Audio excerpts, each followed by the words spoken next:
আসসালামু আলাইকুম ওয়া রাহমাতুল্লাহ সবাইকে।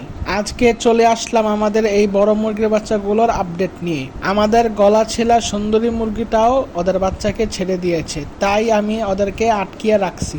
আপনারা দেখতে পাচ্ছেন যে উপরে আমাদের কালো সুন্দরী মুরগিটার 5 পিস বাচ্চা রয়েছে। আলহামদুলিল্লাহ, তারা এখন পুরোপুরি সুস্থ। তারপরে আপনারা দেখতে পারতাছেন যে আমাদের গলা ছেলা সুন্দরী 2টা মুরগি বাচ্চা, মাশাআল্লাহ, তারা খুব সুস্থ আছে। তারপরে দেখতে পারতাছেন যে এখানে 3টা মোরগ বাচ্চা আছে আর একটা মুরগি বাচ্চা, আলহামদুলিল্লাহ তারাও সুস্থ আছে। তারপরে আপনারা দেখতে পাচ্ছেন যে এখানে 2টা মোরগ বাচ্চা আছে, ওদের সাথে কেউ বন্ধ না, তাই ওদের দুজনকে আলাদা একটা খাঁচায় রেখেছি। আলহামদুলিল্লাহ সবাই সুস্থ আছে। তবে আমাদের গলা ছেলা সুন্দরীর মোট এখানে 8টা বাচ্চা আছে।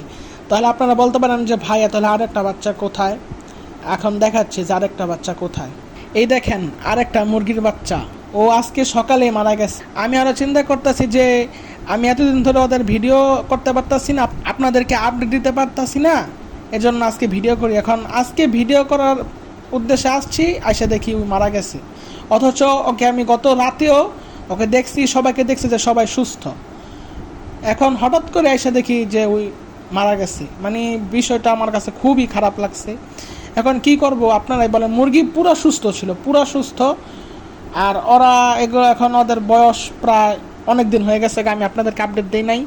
আর এটা অনেক দিনের পরের ভিডিও। এতদিন ওরা সারা ছিল, মার এখন রানিং ডিম পারতাছে। এখন সুস্থ একটা মুরগির বাচ্চা মারা গেল। আপনাদের যদি বিশ্বাস না হয়, এই দেখেন ওর খাবারের থলিতে খাবার আছে, আর ওর পায়খানার রাস্তা দেখেন, কোনো পায়খানা বা কোনো সবুজ পায়খানা, কোনো চুনা পায়খানা, কোনো কিচ্ছু লাগানো না। ওর পায়খানার রাস্তা পুরা ফ্রেশ পায়খানার রাস্তা। তারপরও যে কী জন্য মুরগির বাচ্চাটা মারা গেল, যদি অসুস্থ হইতো ওর খাবারের থলিতে খাবার থাকতো না, আর ওর পায়খানার রাস্তায় চুনা পায়খানা বা সবুজ পায়খানা ইত্যাদি জাতীয় কিছু লাগাই না থাক। আর ওর চোখ বা ওর মুখ দেখেন, কোনো কিছু না, কোনো ফুলা না। মানে একটা অসুস্থ মুরগি দেখতে কেমন দেখা যায়, ওকে দেখলে মনে করতে পারবে না যে অসুস্থ, একদম সুস্থ মুরগির বাচ্চা। একটা সুস্থ মুরগির বাচ্চা হঠাৎ মারা গেল। আমি এটা নিশ্চিন্তে বলতে পারি যে এটা আল্লাহ তাআলার পরীক্ষা ছাড়া আর কিছুই না। আল্লাহ তাআলাই ভালো জানে যে এটা আমার সাথে কেন এমন হলো। নিশ্চয়ই আল্লাহ উত্তম পরিকল্পনাকারী। তাহলে আজকের মতো এখানে ভিডিও শেষ করছি। আসসালামু আলাইকুম।